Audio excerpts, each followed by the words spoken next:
Welcome to lesson 4 of the strategic planning course. In this lesson, we'll talk about strategy description. In the previous lessons, we discussed that we can use various business frameworks to come up with some strategic hypotheses. We'll call that step strategy definition or strategy formulation. If we want to share that strategy with colleagues, make it more tangible, and as a result, increase its chances for successful execution, then we need to describe it. In one of the first lessons, we use an analogy with music. Great composers hear music in their heads, but we would not enjoy that music today unless they wrote it down in the form of musical notation. We need to approach strategies in a similar way. We need to convert strategy that exists in the minds of our strategy team into some tangible format. And there are several tools that will help us to do this. The business goals that will explain what our organization wants to achieve, the performance metrics or key performance indicators, KPIs, that will help to track efforts and validate the results, the initiatives that will include some additional details, such as rationale that stands behind the goal, the budget needed to achieve the goal, and specific action plan. And finally, to organize all those goals, metrics, and initiatives, we will use a strategy map. Let's start with a general discussion of a strategy map and how to build a good one. The term strategy map has its origin in the balanced scorecard concept by Kaplan and Norton. In practice, many organizations call any diagram related to strategic planning a strategy map. In the reference section for this video, I share a link to the article where we discuss strategy maps in detail. What is a classical strategy map about? The strategy map diagram is divided into 4 perspectives: finance, customer, internal, learning and growth, or learning and infrastructure. The goals are mapped into these perspectives following the cause and effect logic that goes from bottom to up. The goals from learning and growth perspective contribute to achieving internal goals. The goals from the internal perspective help to satisfy customer needs. The goals from the customer perspective help to achieve financial results. Let's discuss some best practices about building strategy map. How to decide which perspective a goal should be placed. How to decide where the goal should be placed on the strategy map. How to match a goal with a perspective. My advice is to look at the causality behind the goals. Let's take increased budget for marketing as an example. From the first look, it sounds like a financial goal that should be mapped into the financial perspective. What about cause and effect logic? Do we satisfy some customers' needs and this leads us to increase our marketing budget? Or on the contrary, do we increase the marketing budget to satisfy certain needs of the customers better? For example, help customers to find our product easier. The cause and effect logic in this case tells us that this goal belongs to the internal perspective, not to the financial one. Another question that normally requires attention is what goals we should put in the customer perspective. Many business professionals map what they want from their customers. For example, buy more products. If we map this goal into the customer perspective, we would break the cause and effect logic. We do something internally to satisfy customer needs, and only when we satisfy customer needs will they buy more of our products. In the customer perspective, we need to map the needs and challenges of our customers. By solving those challenges with our products, we will achieve goals from the financial perspective. Well, we often reformulate customers' needs using words that make sense for our team, but in essence, those are the customer's needs, not ours. Another nuance about the customer perspective. We need to consider not just the end users of our product or service, but internal customers as well, our team. They are on the front line with end users. They develop our products. The results of their work impact the financial performance daily and directly. Another interesting question is what non-profit organizations should do with the financial perspective. Yes, financial outcomes are not their primary goal. Similar things happen with some internal business units like HR or IT that don't have obvious financial goals. The recommendation in this case is to replace the financial perspective with a stakeholders perspective. A non-profit organization can formulate the goals related to the community. Respectively, internal business units will formulate the goals related to the value created for other stakeholders. We discussed the strategy map diagram in general. Now let's talk about its building blocks, business goals. What business goal is a good candidate for a strategy map? A good goal that's aligned with one of the strategic hypotheses that you created on the previous step of strategic process. You need to know why you have it on your strategy map. A good goal is strategic, not operational one. It implies a certain improvement rather than simply keeping doing what you did before.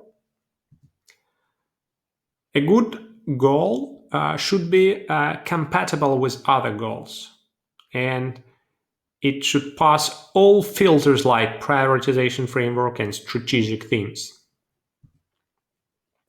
A good goal is a realistic one. You can start with some vague goal, but it should have the potential to be developed into an action plan.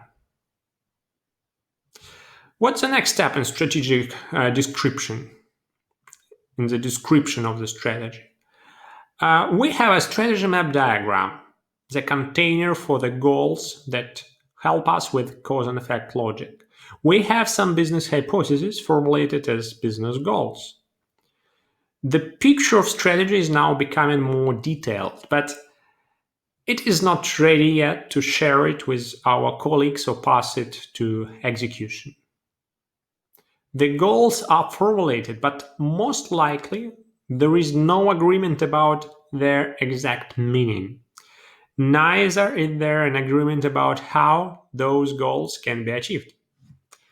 We can resolve these challenges with performance indicators and strategic initiatives. Let's start with performance indicators. In the reference section, you will find an article where we discuss the difference between indicators, metrics, and KPIs in detail. A quick summary that a performance indicator is a numerical value that informs us about certain aspect of some system. In practice, the terms metrics, indicators, or KPIs are used interchangeably. And it looks like the KPI term is getting better acceptance, probably because it's short and doesn't require any introduction in any organization. Do we need a KPI, a key performance indicator? Well, on the one hand, there are people who repeat the mantra, what gets measured gets done, and that makes perfect sense in most organizations. On the other hand, there are experts who mention Goodhart's law that basically destroys a good reputation of measuring things, as there is always a way to manipulate the measurement system to find the way to game it. What is the golden mean of measurement?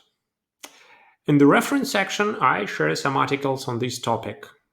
In essence, my recommendations are: use performance metrics as a way to make the goals more specific, and don't use performance metrics to calculate the bonuses you pay. How to find good performance metrics? Let's get back to the business goal. Ask yourself 2 questions.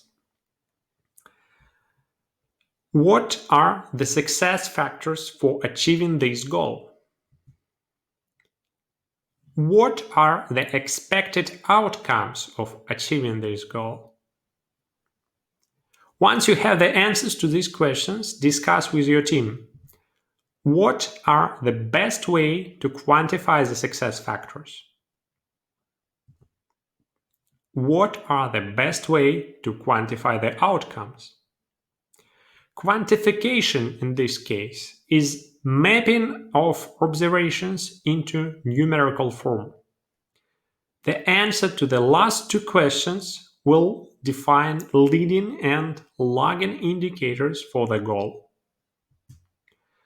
Once the indicators are defined conceptually, we need to do a technical definition of the indicators.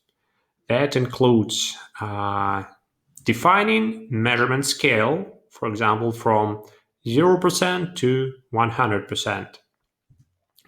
Defining performance function, for example, one where higher values means high performance, or another one where lower value means high performance. Defining measurement units, will it be response time measured in hours or satisfaction rate measured in percent? Defining the weight of the indicator. It will tell us the degree of the impact of this indicator on other indicators in the scorecard. In the reference section, there is a KPIs and scorecard calculation article, where we discuss all the math that stands behind the calculation of the performance indicators and scorecards. To complete the description of the strategy, we need to align action plans with business goals. In the domain of strategic planning, the action plans are called initiatives. What's the difference between a plan and an initiative? With initiatives, we are always dealing with a higher level of uncertainty. What are the properties of an initiative? It depends on the strategic planning model you are using in your organization. Typically, an initiative is defined by its name, description, owner, budget, timeline, and status. Let's practice in strategy description using the approach that we discussed.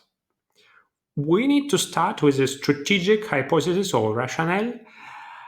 For this example, let's formulate it in this way. Customers that are served faster are happier and buy more. We can formulate business goal as improve customer service. What are the success factors of improving customer service? Let's focus on fast response time. How can we quantify fast response time? We will use the metric average response time measured in hours. This metric is aligned with the success factor. It will be the leading metric. What are the expected outcomes for improving customer service? We can expect that customers will be happier. How can we quantify this? We will use a customer satisfaction metric measured using regular surveys. In the defined business context, this will be a login metric. Finally, what are we going to do to improve customer service? We need to find ways to respond faster to customers' queries. As an example, let's focus on implementing omnichannel customer support, a platform where our customer support specialists will receive questions from all social media presented in one place. This initiative will have a budget of $1,200 and expected duration of 2 weeks, 14 days. The goal is now properly described. We can place it in the customer perspective of the strategy map. What are the cause and effect connections for this goal? It will contribute to increase revenue goal in financial perspective. It can be contributed by the update internal standards from the internal perspective. It can be contributed by the support agent training goal from the learning and growth perspective. That's it. Practical challenge. Practice the strategy description following the ideas that we have discussed. What is the business goal? What is the rationale? Or what are the success factors and the expected outcomes? How can you quantify them? What are the initiatives?